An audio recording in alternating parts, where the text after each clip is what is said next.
ಜೊಯ್ಡಾ ತಾಲೂಕಿನಲ್ಲಿ ಸಂಭ್ರಮ ಸಡಗರದಿಂದ ನಡೆಯುತ್ತಿರುವ ಕುಣಬಿ ಬುಡಕಟ್ಟು ಸಮುದಾಯದಿಂದ ಹೋಳಿ ಹಬ್ಬದ ಆಚರಣೆ.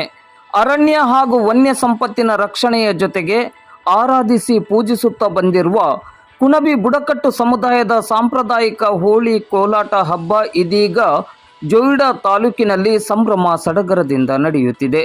ಜೊಯ್ಡಾ ತಾಲೂಕಿನ ಪಾತಗುಡಿ, ಕುಸಾವಳಿ, ಕುಂಡಲ್, ಕೆಲೋಲಿ, ಕುಮ್ಗಾಳ, ಅಣಶಿ, ಕಾಳಸಾಯಿ, ಪಾಟ್ನೆ, ಮೈನೋಳ್, ಮಾತಕರ್ಣಿ, ಬಾರಾಡಿ, ಕಾಟೇಲ್ ಹೀಗೆ 10 ಗ್ರಾಮಗಳಲ್ಲಿ ಹೋಳಿ ಹಬ್ಬವನ್ನು ಕುಣಬಿ ಸಮಾಜ ಬಾಂಧವರು ಪರಂಪರಾಗತವಾಗಿ ಬಂದ ಸಂಪ್ರದಾಯದಂತೆ ಆಚರಿಸಿಕೊಂಡು ಬರುತ್ತಿದ್ದಾರೆ.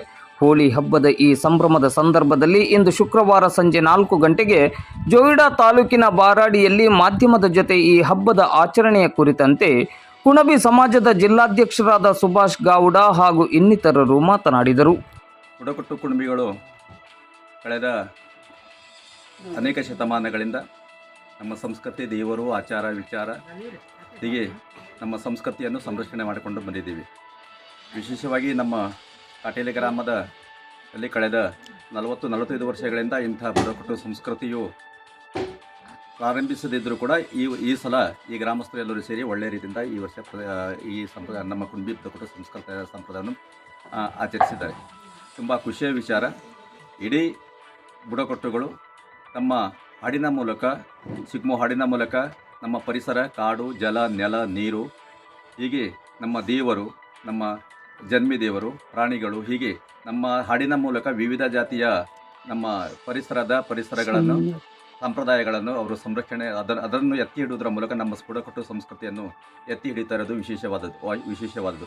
ಹೀಗೆ ನಮ್ಮ ಸಿಗ್ಮೋ ಹೋಳಿ ತಂಡಗಳು ಒಂದು ಗ್ರಾಮದಿಂದ ಇನ್ನೊಂದು ಗ್ರಾಮಕ್ಕೆ ಹೋಗಿ ನಮ್ಮ ಸಂಸ್ಕೃತಿಯನ್ನು ಜಾಗೃತ ಮಾಡುವುದರ ಮೂಲಕ ಅದನ್ನು ಸಂರಕ್ಷಣೆ ಇಡುವ ಉತ್ತಮ ಕೆಲಸವನ್ನು ಮಾಡ್ತಿದ್ದಾರೆ. ಇದು ತುಂಬ ಉತ್ತಮ ಬೆಳವಣಿಗೆ. ಅದು ನಮ್ಮ ಮುಂದಿನ ಪೀಳಿಗೆಗೂ ಕೂಡ ನಾವು ಇದನ್ನು ಸಂರಕ್ಷಣೆ ಮಾಡಿ ಇಡಬೇಕು ಅಂಥೇಳಿ ನಾವು ನಮ್ಮ ತಂಡಗಳು ಪ್ರತಿ ಗ್ರಾಮಕ್ಕೆ ಹೋದಾಗ ನಮ್ಮ ಸಂಪ್ರದಾಯವನ್ನು ಆಚರಿಸುತ್ತಿರುವುದು ವಿಶೇಷವಾದ್ದು. ಇದು ನಮ್ಮ ಮುಂದಿನ ಪೀಳಿಗೆಗೂ ಕೂಡ ಜೀವಂತವಾಗಿ ಸಂರಕ್ಷಣೆ ಮಾಡಿ ಇಡಬೇಕೆಂದು ನಮ್ಮೆಲ್ಲರ ಆಸೆಯಾಗಿದೆ. ನಮಸ್ಕಾರ. ನಾವು ಕಾಟೇಲಿ ಊರಿಂದ ಬಂದಂಥ ಈ ಹಬ್ಬವನ್ನು ಊರಿಂದ ಊರಿಗೆ ಆಡಿಸ್ತಾ ಪರಂಪರವಾಗಿ ನಮ್ಮ ಸಾಂಪ್ರದಾಯಿಕ ಪದ್ಧತಿಯನ್ನು ಅಳವಡಿಸ್ಕೊಂಡು ಬಂದಿರ್ತಾ ಇರ್ತೀವಿ. ನಾವು ಈ ಹಬ್ಬವನ್ನು ತಲಾಂತರದಿಂದ ನಮ್ಮ ಅಜ್ಜಂದಿರು ಹಾಗೆ ನಮ್ಮ ಅಪ್ಪಂದಿರು ಹಾಗೆ ಇವಾಗ ನಾವು 4 ಪೀಳಿಗೆಯಿಂದ ತಲಾಂತರದಿಂದ ಮಾಡ್ಕೊಂಡು ಬಂದಂತಹ ಸುಗ್ಗಿ ಹಬ್ಬ ಇದು. ನಾವು ಈ ಬುಡಕಟ್ಟು ಕುಣಬಿ ಜನಾಂಗದ ನಮ್ಮ ಇತ್ತೀಚಿನ ಅಲ್ಲ, ಅದು ಪುರಾತನ ಕಾಲದಿಂದ ಈ ಹಬ್ಬವನ್ನು ನಾವು ಸಾಂಸ್ಕೃತಿಕವಾಗಿ ಪರಂಪರವಾಗಿ ಮುನ್ನಡೆಸ್ಕೊಂಡು ಹೋಗ್ತಾ ಇದ್ದೀವಿ. ಇವಾಗ ನಾವು ನಮ್ಮ ಹಿಂದೆ ನಮ್ಮ ಮಕ್ಕಳು ಬರ್ತಾರೆ, ಹಾಗೆ ನಾವು ಪರಂಪರವಾಗಿ ನಡೆಸ್ಕೊಂಡು ಹೋಗ್ತಾಯಿವಿ. ನಾವು ಈ ಆಡಿಸುವಂಥ ಹಾಡನ್ನು, ಈ ಹಾಡಿನ ಬಗ್ಗೆ ನಾವು ನಮ್ಮ ಪರಿಸರ ಹಾಗೆ ನದಿ, ಜಲ, ಈ ಪ್ರಾಣಿಗಳು, ಈ ಹಾಡಿನ ಮೇಲೆ ನಾವು ಈ ಹಬ್ಬವನ್ನು ಹಾಡನ್ನು ಹಾಡುತ್ತೀವಿ. ಹಾಗೆ